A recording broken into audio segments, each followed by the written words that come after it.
Good morning children. आज हम पढ़ेंगे सर्वनाम। जिस शब्द का प्रयोग संज्ञा के स्थान पर किया जाता है उसे सर्वनाम कहते हैं।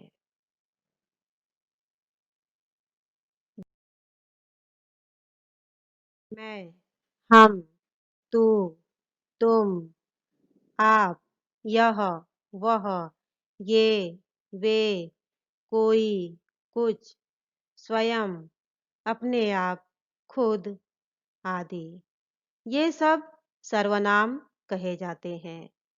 किसी भी वाक्य में जब अपने लिए यूज किया जाए या दूसरों के लिए प्रयोग में लाया जाए जो शब्द उसे सर्वनाम कहते हैं। सर्वनाम के 6 भेद हैं।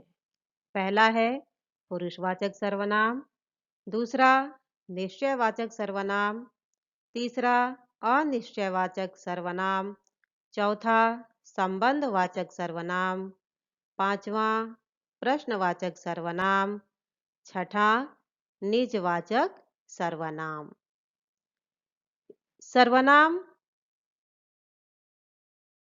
की बात जब हम करते हैं तो हमेशा याद रखना है कि संज्ञा के बदले इसका उपयोग किया जाता है। तो हम आगे बढ़ते हैं। पहला पढ़ते हैं पुरुषवाचक सर्वनाम। जिन सर्वनाम शब्दों का प्रयोग वक्ता के द्वारा खुद के लिए या दूसरों के लिए किया जाता है उसे पुरुषवाचक सर्वनाम कहते हैं। जैसे कि मैं, हम, वक्ता मैं हूँ, अपने लिए उपयोग कर रही हूँ।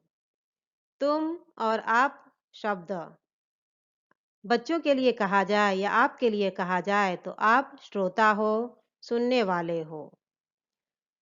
और किसी तीसरे के बारे में बात की जाए, किसी तीसरी संज्ञा के बारे में बात की जाए तो उसके लिए हम उपयोग करते हैं सर्वनाम में यह, वह, ये, वे। तो ये सब मैं, हम, तुम, आप, यह, वह ये पुरुषवाचक सर्वनाम में आते। पुरुषवाचक सर्वनाम के 3 भेद हैं। पहला है उत्तम पुरुष। जिन शब्दों का प्रयोग बोलने वाला खुद के लिए करता है, जैसे कि मैं इस समय बोल रही हूँ तो मैं अपने लिए जिन शब्दों का उपयोग करूंगी जैसे मैं, मेरा, मेरी, मुझे, मुझको, हम, हमारा, हमारी ये सब पुरुषवाचक सर्वनाम के पहले भेद उत्तम पुरुष में आते हैं। मैं फुटबॉल खेलता हूँ। मैं इसमें पुरुषवाचक सर्वनाम का पहला भेद है उत्तम पुरुषवाचक सर्वनाम। हम दो, हमारे दो, हम और हमारे ये भी उत्तम पुरुषवाचक सर्वनाम है। मेरी पुस्तक है, मेरी उत्तम पुरुषवाचक सर्वनाम। दूसरा है मध्यम पुरुषवाचक सर्वनाम। जिन शब्दों का प्रयोग सुनने वाले के लिए किया जाता है, जैसे कि आपके लिए किया जाता है, उसे मध्यम पुरुषवाचक सर्वनाम कहते हैं। उदाहरण के लिए तू, तुझे, तुझको, तेरा, तेरी, तुम, तुम्हें, तुमको, तुम्हारा, आपका, तुम्हारी, आप ये सब मध्यम पुरुष वाचक सर्वनाम में आते हैं। जैसे तुम बहुत अच्छे हो तो तुम मध्यम पुरुषवाचक सर्वनाम कहा जाता है। आप कब आए, आप मध्यम पुरुषवाचक सर्वनाम। वैसे ही तीसरा है अन्य पुरुषवाचक सर्वनाम। जिन शब्दों का प्रयोग किसी तीसरे व्यक्ति के बारे में बात करने के लिए कहा जाए या किया जाता है उसे कहते हैं अन्य पुरुषवाचक सर्वनाम। इसमें यह, वह, ये, वे ये शब्द आते हैं। अगर कहूं मैं कि यह पुस्तक मेरी है, तो यह अन्य पुरुषवाचक सर्वनाम। वे खेल रहे हैं, मैं आपको बता रही हूं वे खेल रहे हैं, तो वे अन्य पुरुषवाचक सर्वनाम माना जाता है।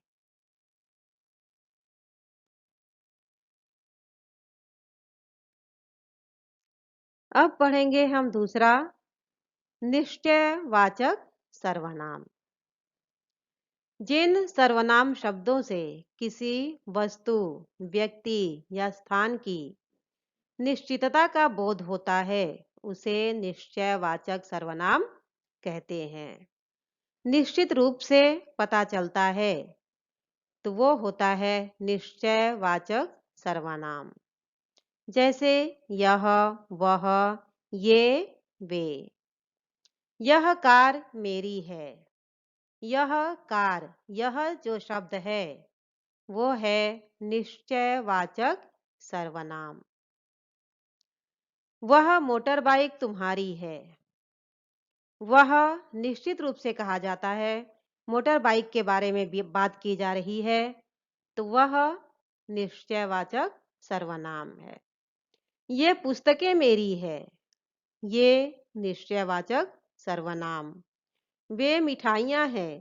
वे निश्चयवाचक सर्वनाम। किसी व्यक्ति की निश्चितता को बताने के लिए जिन शब्दों का प्रयोग किया जाता है, उसे निश्चयवाचक सर्वनाम कहा गया है।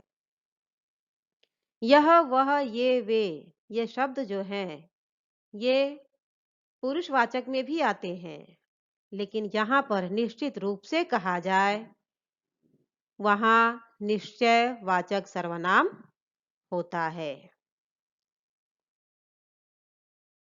दूसरा, उसके आगे है अनिश्चयवाचक सर्वनाम। जिन सर्वनाम शब्दों से किसी वस्तु, व्यक्ति या स्थान की निश्चितता का बोध नहीं होता, पता ही नहीं चलता ये किसका है, तो फिर वहां अनिश्चयवाचक सर्वनाम होता है। उदाहरण, कोई, कुछ। मुझे कुछ खाना है, तो कुछ क्या है? निश्चित रूप से पता नहीं चलता क्या खाना है। कुछ अनिश्चयवाचक सर्वनाम। मेरे खाने में कुछ गिर गया। कुछ अनिश्चयवाचक सर्वनाम। मुझे बाजार से कुछ लाना है। कुछ निश्चयवाचक सर्वनाम नहीं, अनिश्चयवाचक सर्वनाम है। कोई आ रहा है। कोई अनिश्चयवाचक सर्वनाम। मुझे कोई नजर नहीं आ रहा। कोई अनिश्चयवाचक सर्वनाम। दरवाजे पर कोई आया है। कोई अनिश्चयवाचक सर्वनाम है। संबंधवाचक सर्वनाम। जिन सर्वनाम शब्दों का प्रयोग किसी वस्तु या व्यक्ति का संबंध बताने के लिए किया जाता है, वे होते हैं संबंधवाचक सर्वनाम।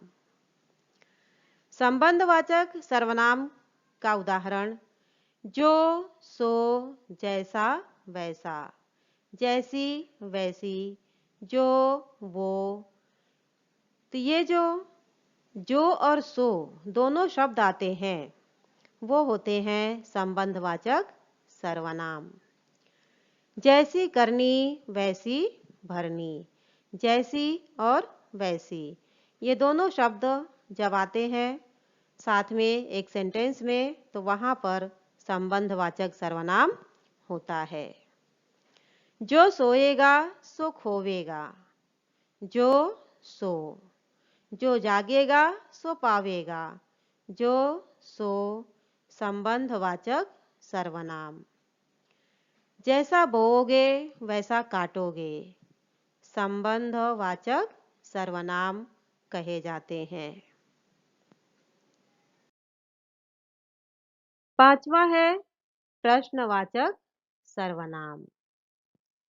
जिन शब्दों का प्रयोग किसी वस्तु, व्यक्ति आदि के बारे में कोई सवाल पूछने या उसके बारे में जानने के लिए किया जाता है, उन शब्दों को प्रश्नवाचक सर्वनाम कहते हैं। प्रश्नवाचक सर्वनाम, जैसा कि नाम से ही पता चल रहा है कि प्रश्नवाचक शब्द ही होंगे। कौन, क्या, कब, कहाँ, कैसे, ये सब प्रश्नवाचक सर्वनाम के शब्द हैं। देखो तो कौन आया है। कौन प्रश्न पूछा गया, इसलिए यहाँ पर हुआ प्रश्नवाचक सर्वनाम। आपने क्या खाया है? क्या प्रश्नवाचक सर्वनाम। आप कैसे हैं? कैसे प्रश्नवाचक सर्वनाम। आप कब आए? कब प्रश्नवाचक सर्वनाम। आप कहाँ से आ रहे हैं? कहाँ प्रश्नवाचक सर्वनाम कहे जाते हैं। लास्ट छठा है निजवाचक सर्वनाम। जिन शब्दों का प्रयोग वक्ता किसी चीज को अपने साथ दर्शाने या अपनी बात बताने के लिए करता है, उसे निजवाचक सर्वनाम कहते हैं। वक्ता मैं हूँ। मैं अपने बारे में अपनी बात बताने के लिए जिन शब्दों का प्रयोग करूंगी, वो होगा निजवाचक सर्वनाम। मैं अपने कपड़े स्वयं धो लूंगा। तो यहाँ पे मैं और स्वयं दो सर्वनाम है, लेकिन मैं अपने लिए यूज कर रही हूँ, अपनी विशेषता बता रही हूँ कि मैं स्वयं काम कर लूंगी। तो मैं पुरुषवाचक सर्वनाम और स्वयं निजवाचक सर्वनाम। मैं वहां अपने आप चला जाऊंगा। अपने आप निजवाचक सर्वनाम। वह अपना काम खुद कर लेगा। खुद निजवाचक सर्वनाम। तो स्वयं, अपने आप, खुद, ये जो शब्द हैं, ये अपने कामों को खुद से जोड़ते हैं या खुद के लिए जब यूज किया जाता है तो वहाँ निजवाचक सर्वनाम होता है।